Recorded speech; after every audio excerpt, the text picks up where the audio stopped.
Selamat datang di Mata Garuda Podcast, sebuah podcast persembahan dari Mata Garuda Kepengurusan 2022-2024. Mata Garuda adalah Ikatan Penerima Beasiswa Lembaga Pengelola Dana Pendidikan atau LPDP yang bertujuan sebagai pusat kontribusi para anggotanya dalam membangun Indonesia. Sekarang Mata Garuda sudah memasuki kepengurusan kelima yang sejak pertama kali berdiri tahun 2015 dan pada kepengurusan kali ini akan bertugas selama 2 tahun ke depan. Podcast ini merupakan salah satu program kerja dari kepengurusan Mata Garuda yang dimaksudkan untuk menciptakan ruang diskusi dan kolaborasi antar penerima beasiswa LPDP. Kedepannya podcast ini juga akan membahas topik-topik yang dirasa dekat dengan kehidupan masyarakat bersama dengan para praktisi dan ahli yang berasal dari penerima beasiswa LPDP. Sebelum kita lanjutkan episode ini, izinkan saya memperkenalkan diri. Nama saya Hendro Saputra, penerima beasiswa LPDP tahun 2019, berasal dari PK 137 Puspa Wikasita.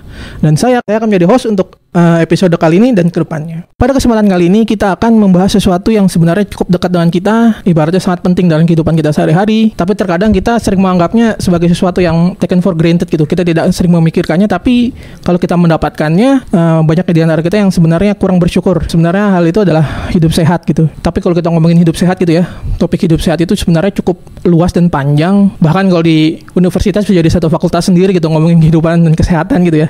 Jadi kayaknya nggak bakalan cukup gitu untuk satu episode ke depan ini kita bahas kehidupan sehat. Jadi kita akan coba persingkat dan kita batasi pembahasannya kayak penelitiannya teman-teman aja gitu kan ya. Kalau nggak ada batasan penelitian kayaknya bakal melebar kemana-mana. Jadi bakalan kita fokus ke makan dan mau makan. Jadi bagaimana hubungannya antara makanan yang kita makan dengan kondisi kehidupan kita sehari-hari gitu. So topik kita pada kali ini adalah Good Eat Good Life. Tentu saja episode kali ini saya tidak akan berbicara sendiri gitu ya. Saya sudah ditemani oleh seorang narasumber, seorang edukator, pembicara dan influencer kesehatan yang juga merupakan seorang dokter yang sering aktif di berbagai seminar dan cukup aktif di media sosialnya. Beliau juga merupakan salah satu penerima beasiswa LPDP. Mari kita sambut Dr. Syafira Ninditya Aulia. Halo dok. Halo, selamat sore Mas Hendra. Selamat sore Mata Garuda. Semoga semuanya dalam keadaan sehat ya. Dr. Syafira saat ini masih melanjutkan studi ya dok ya? Iya, saat ini masih ongoing studinya, tapi alhamdulillah nih udah selesai nih. Baru aja tinggal nunggu wisuda. Aku kebetulan juga award di LPDP tahun 2021, PK-nya 173. Baru masuk intake kuliah tahun? 2021 dan sudah lulus di awal 2023 ini. Iya, aku emang cepat sih. Aku ngejar 3 semester. Alhamdulillah. Tidak seperti saya yang akhirnya kelewat 1 semester, tapi itu pembicaraan selanjutnya ya. Dr. Syafira ini juga sangat aktif ya. Salah satunya sebagai anggota junior Dokter Networks atau JDN Indonesia, dan pada tahun 2020 kemarin sempat jadi relawan gugus tugas penanganan COVID-19 ya dok ya? Iya, waktu pandemi kebetulan aku juga lagi aktif kerja sebagai dokter umum yang menangani COVID-19 di salah satu rumah sakit pemerintah, dan aku juga ikut terjun bersama organisasi aku, isinya dokter-dokter muda di JDN Junior Doctors Network Indonesia. Di situ kita aktif untuk berbagi, terus mengedukasi dan juga melakukan berbagai aktif di berbagai kegiatan sosial untuk melawan pandemi COVID-19. Entah dari pengamatan saya, tapi kayaknya COVID dan pandemi kemarin sedikit banyak mempengaruhi pola hidup banyak orang gitu kayak. Iya, setuju banget. Aku juga ngerasa kayak gitu. Jadi sebenarnya pandemi ini ada blessings in disguise juga ya. Kayak orang-orang jadi lebih aware sama kesehatan, terus jadi lebih sadar diri akan kesehatan diri mereka sendiri gitu. Termasuk milih-milih makanan tuh jadi. Betul. Jadi banyak banget orang-orang mulai berpikir dan kayaknya mulai pikir gitu soal makanan yang bisa masuk ke dalam tubuhnya gitu. Mulai mengurangi karbohidrat, mulai memperbanyak sayuran dan buah, dan kalau bisa dibilang mungkin pandemi banyak merenggut banyak hal, tapi juga bisa mengajarkan kita banyak hal kemarin. Iya. Oke, kita langsung ke topik utamanya gitu. Karena memang kita ingin membahas soal makanan, salah satu topik yang sebenarnya cukup dekat dengan diri saya dan juga mungkin banyak orang, karena semua orang suka makan. Mungkin awalnya butuh, tapi lama-lama banyak yang suka gitu ya. Kebutuhan yang disukai gitu. Setuju. Sebenarnya apa sih dok korelasinya gitu antara makanan yang kita makan dengan kesehatan badan kita gitu? Apakah ada korelasi langsung atau bagaimana dok? Oke, kalau ngomongin yang namanya kesehatan, aku setuju banget sama Mas Hendro, itu luas banget ya kayaknya.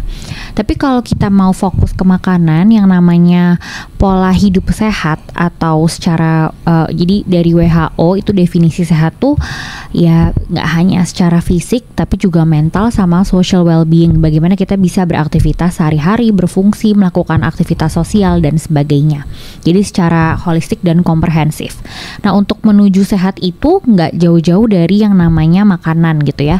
Nah, dampaknya apa sih dengan kesehatan kita? Sebenarnya dampaknya bisa positif bisa negatif ya tentunya. Misalnya seperti apa yang kita makan itu mempengaruhi terhadap metabolisme tubuh kita. Kalau kita cukup serat, misalnya makan buah dan sayurnya cukup dan angka kecukupan sehari-hari misalnya seratnya itu baik, maka metabolisme tubuhnya bisa baik sehingga misalnya lancar BAB-nya, itu contohnya dalam kehidupan atau aktivitas sehari-hari. Lalu berikutnya kita juga kalau misalnya makanannya cukup, nutrisi cukup, kita akan merasa tidak mudah lapar. Lalu juga berhubungan sama yang namanya stabilisasi mood nih Mas Hendro. Jadi selama ini orang mengkorelasikan makanan itu ternyata seringkali hanya mengkorelasikannya dengan kesehatan fisik. Apakah orang itu kurus, orang itu gemuk gitu ya, berisi. Tapi ternyata enggak, juga berhubungan sama yang namanya mood kita ya. Lalu ada penelitian juga yang mengatakan bahwa dampak positifnya itu salah satunya terhadap konsentrasi. Jadi kualitas makanan kita itu juga bisa meningkatkan produktivitas kerja kita, beraktivitas sehari-hari dengan adanya konsentrasi yang baik. Lalu berikutnya ada juga hubungannya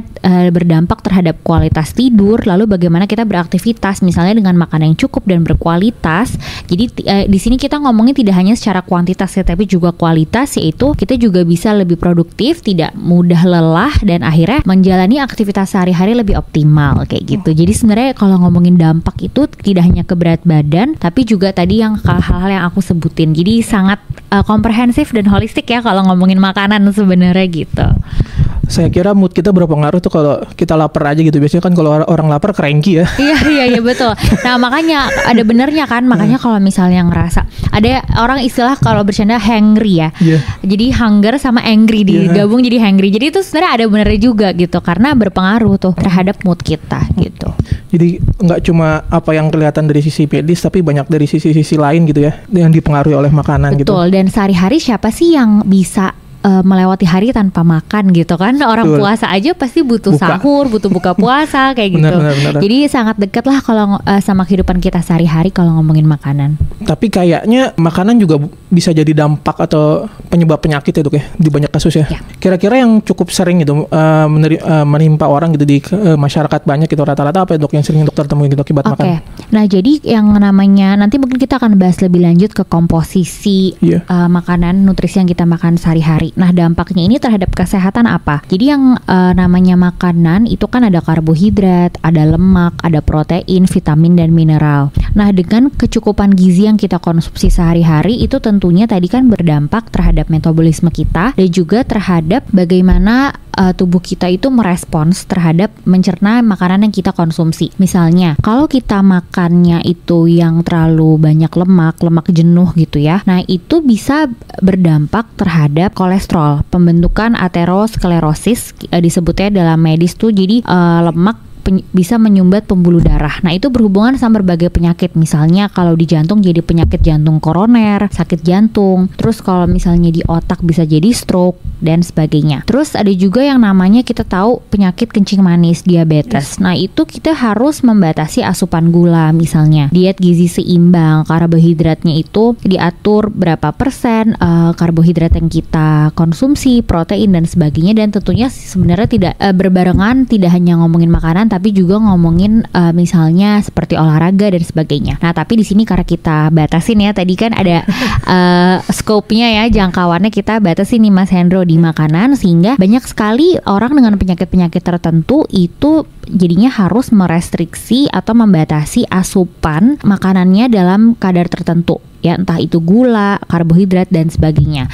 Dan juga balik lagi kalau mau membatasi makanan itu kita biasanya juga melihat dari yang namanya indeks massa tubuh IMT. Apakah seseorang itu sudah normal weight, jadi berat badannya optimal atau sudah ideal, atau underweight justru kekurangan gizi gitu ya, kurus, atau justru overweight atau obesitas. Nah disitulah biasanya dokter atau tenaga kesehatan atau ahli gizi akan menghitung kebutuhan kalori per harinya itu berapa dari makanan yang kita konsumsi sehari-hari gitu.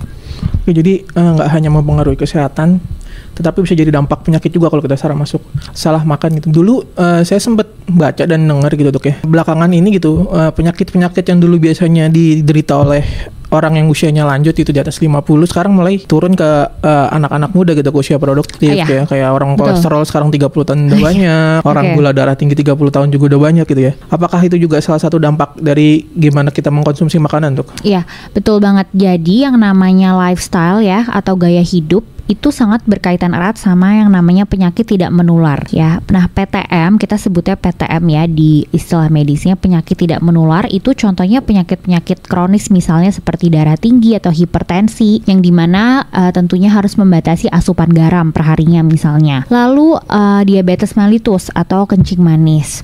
Terus ada penyakit jantung dan stroke dan sebagainya. Nah, penyakit-penyakit ini faktornya banyak nih Mas Hendro. Faktornya itu bisa yang dimodifikasi maupun yang tidak dapat dimodifikasi. Kalau yang nggak bisa dimodifikasi tentunya genetik ya. Misalnya kita punya keturunan ayah atau ibu kita ada yang diabetes gitu. Nah itu kita kemungkinan juga bisa ada turunan mengalami penyakit yang sama. Tapi kalau misalnya kita sudah terkena, terus bisa nggak dok sembuh? Sebenarnya kalau dikatakan sembuh misalnya kayak penyakit hipertensi atau diabetes itu sembuh tuh bukan sembuh kita bilang ya kak, bisanya itu dikontrol.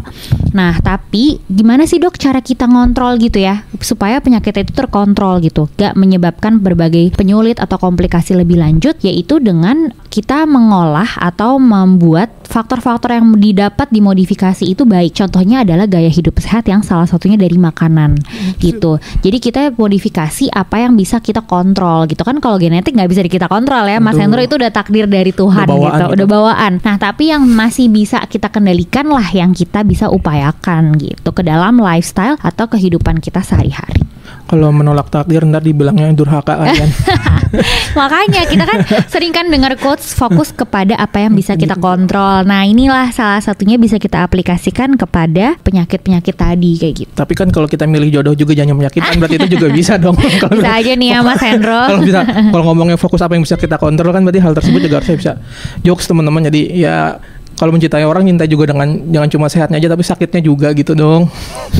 Oke, jangan terlalu jauh ke sana. Tadi kita udah ngomongin berbagai dampak akibat makanan gitu ya, baik ke arah kesehatannya ataupun ke arah penyakit-penyakit yang mungkin timbul akibat dari apa yang kita konsumsi. Sekarang saya mau lanjut ke ini dok. Sebenarnya apa aja sih yang bisa dikatakan sebagai pola makan yang sehat gitu? Zat-zat apa aja yang sebenarnya harus kita penuhi setiap harinya gitu biar dianggap tidak kekurangan atau tidak kelebihan gitu? Oke. Nah, pola makan yang baik itu sebenarnya seperti apa? Kalau kita lihat sebenarnya udah banyak banget ya diedarkan sama Kementerian Kesehatan, tapi aku yakin belum banyak yang tahu.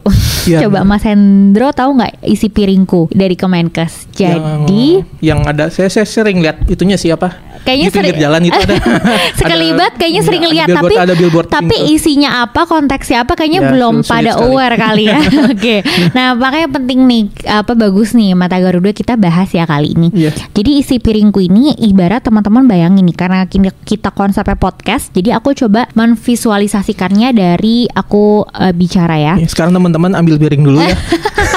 Atau coba bayangin buletan itu anggaplah itu adalah sebuah piring gitu ya. Nah, kalau misalnya kita lihat di isi piringku itu sebenarnya gampangnya itu kita coba bagi dua. Setengah piring itu sebenarnya isinya adalah buah dan sayur.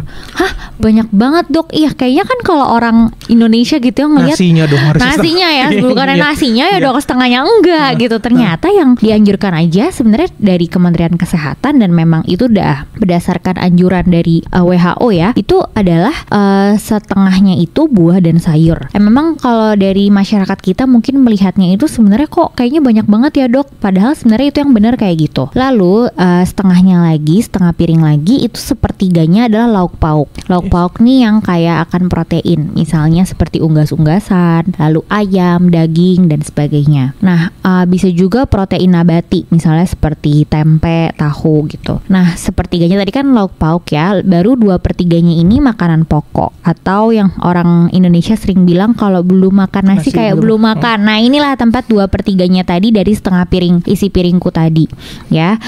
Misalnya sekali makan itu bisa 150 gram nasi ya 3 kantong nasi lah, atau misalnya 3 buah kentang yang sedang gitu ya 300 gram, atau misalnya setengah gelas mie kering kalau kita gramin misalnya 75 gram. Tapi kayaknya nggak usah ngomongin gram-graman, pusing ya nanti nggak kebayang. Ya kira-kira setengah gelas mie kering misalnya seperti itu. Makanan tadi itu sebagai sumber karbohidrat kayak gitu. Nah inilah pola makan yang memang dianjurkan ya. Kalau dulu kita sebutnya 4 sehat 5 sempurna, kalau sekarang itu gizi seimbang. Nah seimbang itu tadi mencakup yang tadi, dan jangan lupa untuk ditemani oleh minum air putih 8 gelas per hari ya, atau sekitar 1,8 liter sampai 2 liter per hari untuk orang dewasa. Nah tapi tadi kan kita fokus ke lebih ke isi piringnya ya, dan juga jangan lupa teman-teman untuk membatasi gula, garam, dan minyak gitu ya. Kalau minyak itu masuknya lebih ke lemak, dan diiringi dengan pola hidup sehat lainnya, tentunya dengan olahraga, misalnya berjalan, bermain hobi teman-teman suka apa, misalnya ada yang suka sepak bola, sepeda, dan diiringi sama yang namanya higienitas makanan. Jadi bagaimana kita menyajikan makanan, mengolah makanan, higienitasnya diperhatikan dengan mencuci tangan. Nah teman-teman udah tahu belum nih, mencuci tangan itu yang benar 6 langkah. Jadi sebelum kita menyajikan makanan misalnya, atau di sini misalnya teman-teman masak gitu ya makanannya sendiri, itu higienitasnya perlu diperhatikan. Bagaimana teman-teman mencuci tangan itu sangat berpengaruh nih. Kita tahu nih pandemi kan udah 2 tahun lebih ya, udah mau harusnya teman-teman udah hafal cara cuci tangan. Udah hafal ya harusnya ya, 3 tahun, udah 3 tahun nih bahkan ya. Nah itu cuci tangan harus diperhatikan, dan juga jangan lupa untuk memantau berat badan. Nah pola hidup yang makan tadi itu diterapkan sejatinya seoptimal mungkin, itu memang tiap kali makan harusnya. Kayaknya kalau ngomongin teori gampang deh dok, prakteknya gimana? Susah nggak sih? Iya aku tahu pasti susah, apalagi kalau di sini teman-teman ada yang ngantor lah, atau misal sibuk kerja ya, terus ya makanan yang ada kayaknya sempet makan aja udah syukur deh dok, misalnya kayak gitu ya. Itu yang penting kita tahu dulu lah, dan niat untuk mengoptimalkan apa yang kita konsumsi sehari-hari. Oke. Jadi gitu ya teman-teman, 1 piring harus dibagi-bagi, separuh sayuran, 2/3 nasi, 1/3 tadi baru lauk-lauknya. Iya betul. Jangan setengah separuh nasi, separuh mie goreng. Betul, makan nasi pakai mie goreng itu dua-duanya karbohidrat ya, nggak memenuhi pola makan sehat yang baik. Makanan khas anak kosan. Mungkin makanan khas tanggal tua ya. Karena nasinya bisa sama, tapi minyak kan rasanya bisa beda. Jadi bisa soto, bisa rendang, bisa kari, tergantung teman-teman.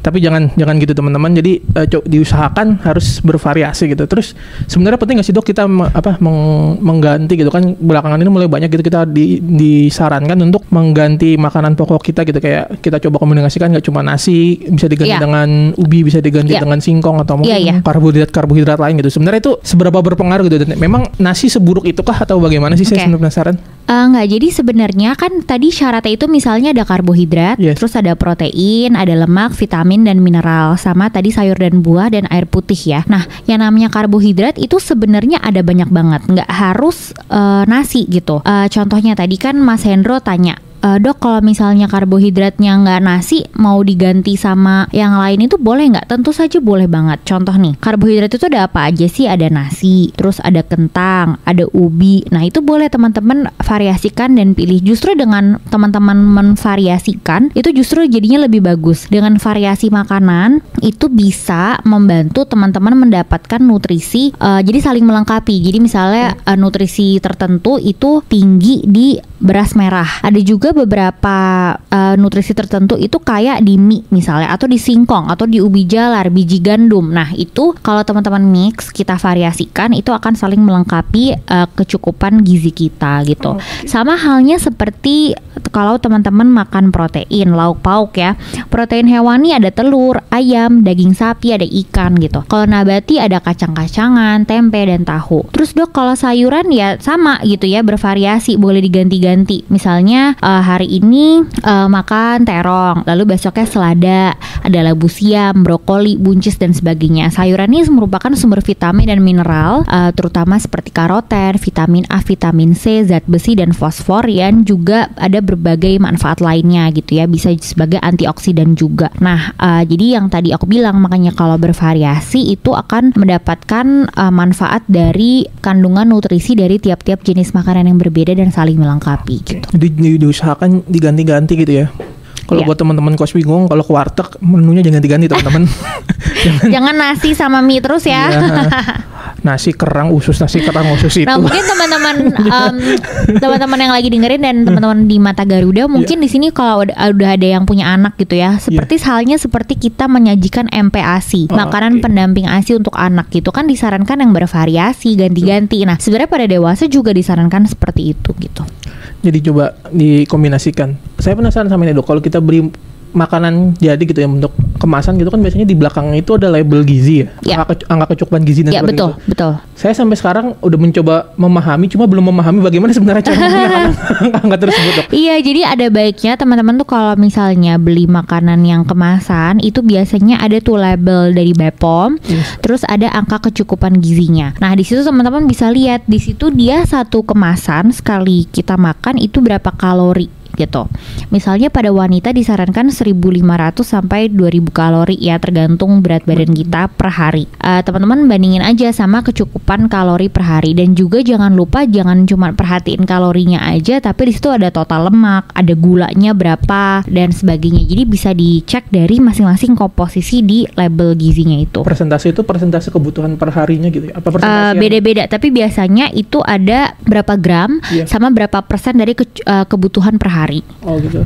Jadi misalnya kalau lemaknya sudah ada 10%, ya berarti kita nggak bisa makan 10 kali 10 porsi itu gitu ya. Iya. Nah bisa dilihat dari berapa gram tuh dalam satu kemasan itu dan kita bisa bandingin sama kebutuhan kita per hari. Oke gitu. Jadi tadi ada sedikit tambahan pengetahuan. Jadi kalau mau beli makanan jadi karena saya tahu teman-teman para pendengar tuh kadang-kadang nggak sempat gitu ya buat belanja, buat nyari makanan yang segar di pasar gitu kan, pengennya beli yang jadi juga. Jangan lupa dibaca label di belakangnya karena sekarang bahkan banyak supermarket dan minimarket mulai menerapkan label-label tertentu untuk makanan yang sepertinya tinggi gula, tinggi lemak itu juga udah mulai ada tanda-tandanya. Jadi betul.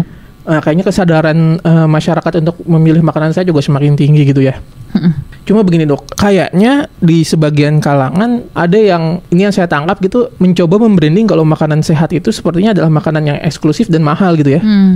Kayak yang makanan-makanan yang organik, yang kayaknya yang tidak mengandung bahan kimia. Banyak sekali makanan-makanan tersebut tuh nggak masuk ke kantong kita para rakyat jelata ini gitu. Sebenarnya apakah demikian atau kita bisa mendapat makanan sehat itu dengan harga yang terjangkau dok? Oke, jadi itu mitos ya makanan sehat itu mahal gitu. Enggak. Jadi sebenarnya makanan sehat itu nggak harus mahal. Definisi makanan sehat yang udah kita bahas tadi ya gitu ya, soal komposisi makanannya seperti apa. Contoh tadi beras, nasi putih ya, terus jagung, singkong itu termasuk ke dalam kelompok karbohidrat yang dimana karbohidrat itu kita butuhkan. Apakah harus yang ada label organik artinya lebih sehat? Enggak juga. Asal kita memenuhi kebutuhan kebutuhan gizi kita per hari sesuai takarannya dengan cara pengolahan, penyajian yang higienis yang tadi aku udah jelasin ya, secara bersih dan sudah selayaknya, itu adalah makanan sehat gitu. Jadi nggak harus tuh yang namanya sekarang teman-teman misalnya lagi hits ya atau pinginnya tuh cari yang kayaknya makanan yang di restoran yang ada label organiknya gitu, nggak harus sih. Kayak waktu dikasih label organik harganya bisa naik 2 kali lipat gitu ya. Jadi sebenarnya nggak harus gitu, tapi asal sesuai dengan panduan yang tadi sudah dikeluarkan oleh kementerian juga. Memang kalau kita ngomongin yang namanya organik itu mungkin definisinya bisa bermacam-macam. Tapi yang aku ketahui misalnya itu tuh ada di bagian metode pertaniannya, misalnya dia lebih menghindari pestisida sintetik atau pupuk kimia tertentu lah, misalnya gitu. Memang itu mungkin lebih baik, tapi nggak haruslah kita pakai yang label organik, karena selama memenuhi syarat pola makan yang sehat tadi, cara penyajiannya benar, itu sudah termasuk makanan sehat. Jadi memang nggak harus mahal teman-teman, asal bisa milih dan bisa mengkombinasikan, sebenarnya makanan murah bisa sehat dan nikmat gitu ya. Iya betul.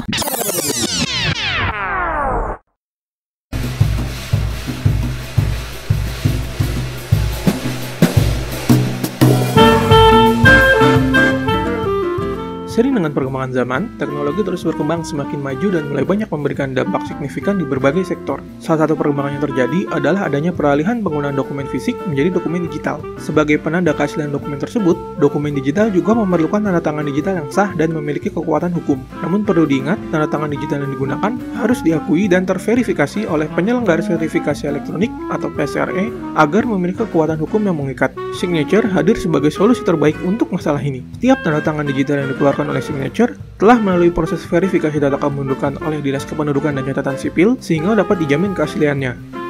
Tanda tangan dari Signature juga berbentuk QR Code yang unik dan aman sehingga dapat diandalkan untuk memastikan keaslian dokumen. Untuk menemukan informasi lebih lanjut, segera kunjungi situs resmi Signature di www.signature.co.id. Mungkin ini kita udah di akhir gitu ya. Kita minta tips untuk gimana sih caranya buat kita nih yang kadang-kadang sibuk gitu ya. Apalagi kalau teman-teman yang masih berkuliah kan kadang-kadang kita dari pagi sampai malam kuliah gitu ya. Pagi sampai sore kuliah, sore ke malam ngerjain tugas, malam ke paginya kita nyambi ngerjain tesis gitu kan. Kalau udah jam 1 malam itu aduh lapar nih, mie goreng enak ya. Aku bisa relate banget tuh kan, aku baru aja nih selesai tesis. Aduh begadang tuh pinginnya kayak makan nyemil gitu ya. Lagi enak-enak di kamar depan laptop tek nasi goreng tuh kan gitu ya. Ada nggak sih Dok tips untuk kita menyiapkan makanan yang sehat tapi mungkin sederhana dan simpel gitu. Jadi kita bisa dengan mudah gitu mengakses makanan-makanan sehat gitu. Mungkin aku bisa kasih beberapa tips yang lebih aplikatif kali ya ke dalam kehidupan sehari-hari. Yang pertama kita bisa banget tuh bikin yang namanya meal planner. Meal planner atau rencana makan sehari-hari. Jadi misalnya dalam seminggu nih Senin sampai Minggu itu teman-teman bisa bikin per hari makan tuh hari ini mau apa aja. Misalnya pagi sarapan, siang sama malam. Nah itu bisa dibikin plan mau makan apa aja. Dan dari situ kita akan menjadi lebih sadar, mawas diri dan lebih mindful terhadap apa sih yang kita konsumsi dalam seminggu. Kalau misalnya kita jajan gorengan gitu ya. Paling nikmat tuh di abang-abang ya. Mendoan anget waktu hujan-hujan. Terus kita tulis tuh. Nah kalau kita tulis, kita jabarin, kita baca kan jadinya lebih ketahuan, kita jadi lebih waspada. Oh ternyata minggu ini udah makan gorengan tuh 3 kali 4 kali gitu. Nah kita bisa bikin meal planner. Misalnya hari ini mau makan nasi pakai ikan, terus sayurnya misalnya buncis, terus ada tempe sama ada buah pepaya misalnya. Itu kita tulis ya. Dan pastikan setiap kali makan itu memenuhi yang tadi, ada karbohidrat sekitar 55-60%, lalu yang kedua lemak sekitar 20-25% dan protein 10-15%. Itu dari kebutuhan energi total kita. Gitu.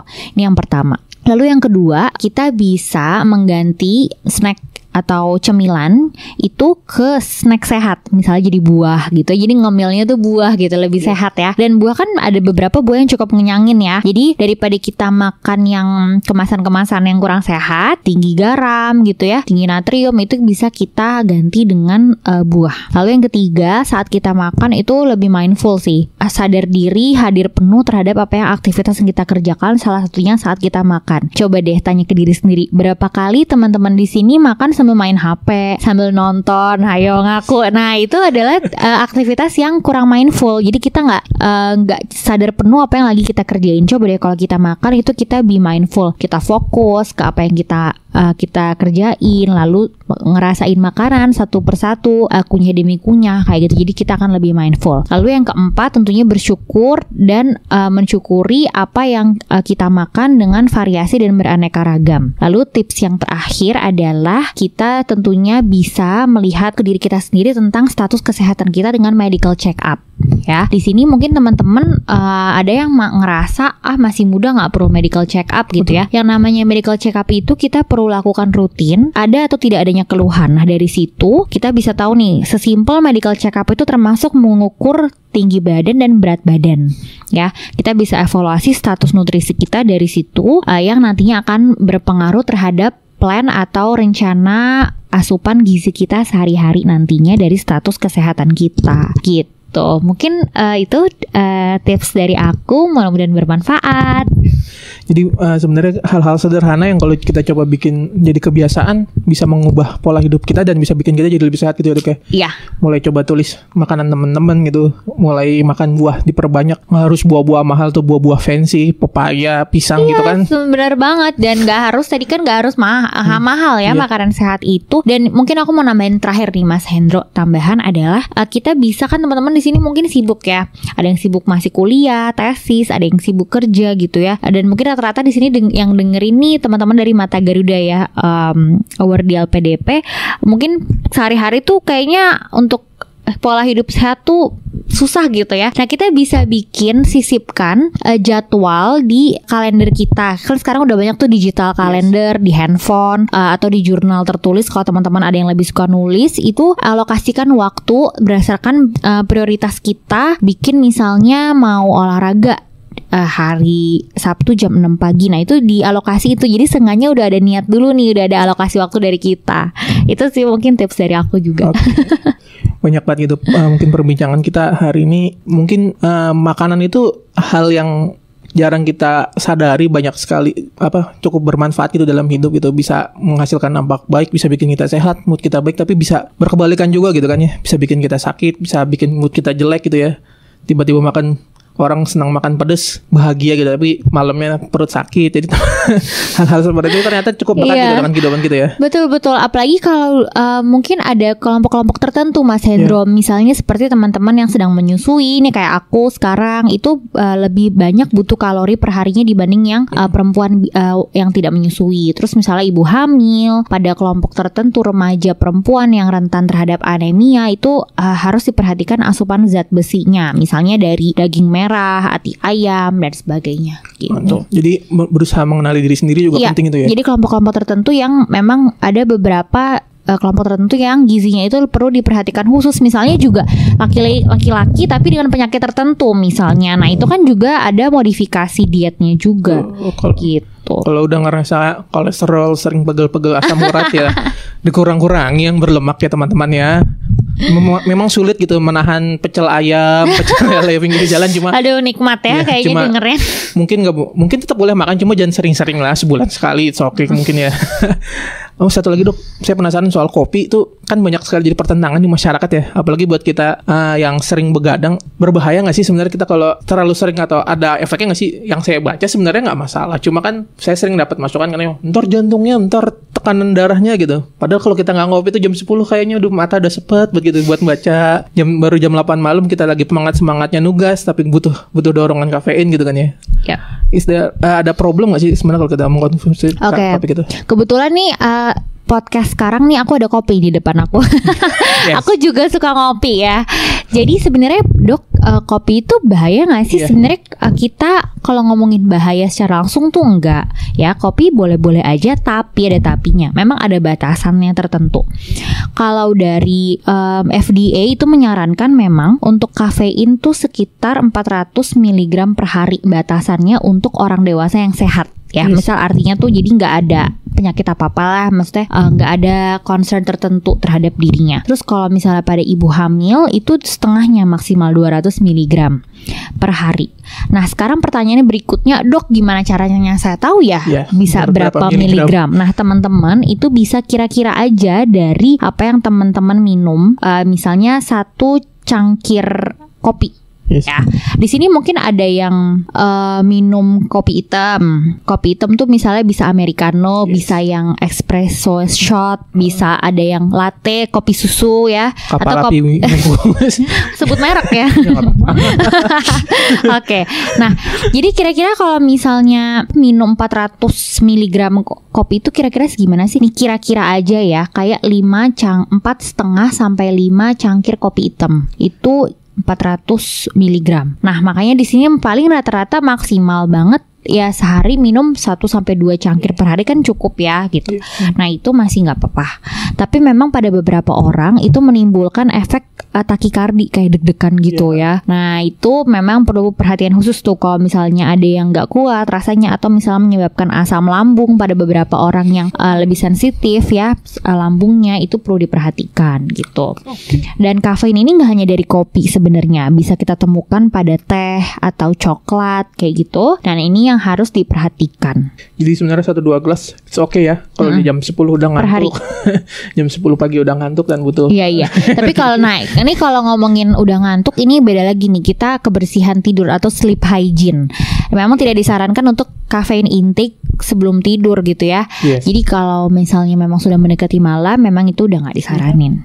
pagi atau sore ya teman-teman Ya masih oke lah. Jangan jam 9 jam 10 udah mau tidur. Karena kadang untuk beberapa orang kopi ini lebih ke apa ya, menimbulkan rasa enak gitu ya, suka rasanya, jadi lebih mood untuk nugas ya, untuk kerja, dan buat aku soalnya ngebantu semangat kita.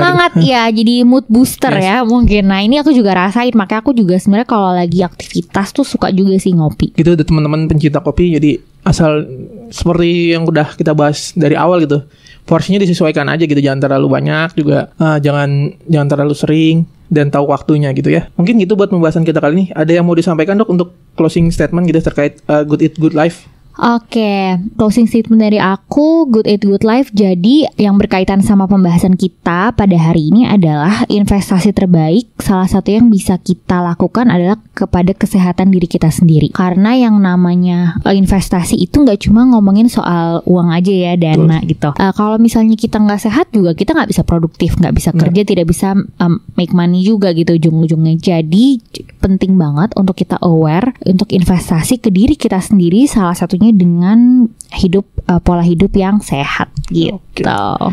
Jadi banyak yang orang salah persepsi gitu, kita nyari uang sekuat-kuatnya tapi kesehatan tidak dijaga. Iya. Akhirnya sakit juga. Kan sering tuh kayak ada meme kayak sakit kerja terus tipes kayak gitu ya. Nah itu adalah salah satu yang menyindir ke topik kita hari ini juga gitu ya. Dimana kita sebenarnya untuk kita bisa produktif, kita bisa beraktivitas dengan optimal, itu dimulai dari diri kita sehat dulu. Jangan pernah menyepelekan makanan dan jangan pernah menyepelekan pola hidup sehat, karena umur kita makin bertambah teman-teman. Semakin tua kita semakin rentan gitu. Saya kemarin baru lihat sebuah cuplikan video, kayaknya rapat dengan pendapatnya Pak Menkes dengan DPR gitu ya. Dia ngebahas terkait pendanaan kesehatan kita yang katanya tiap tahun makin sepertinya dianggap makin menambah karena usia masyarakat kita juga makin tua gitu. Jadi makin tua makin banyak karena penyakit.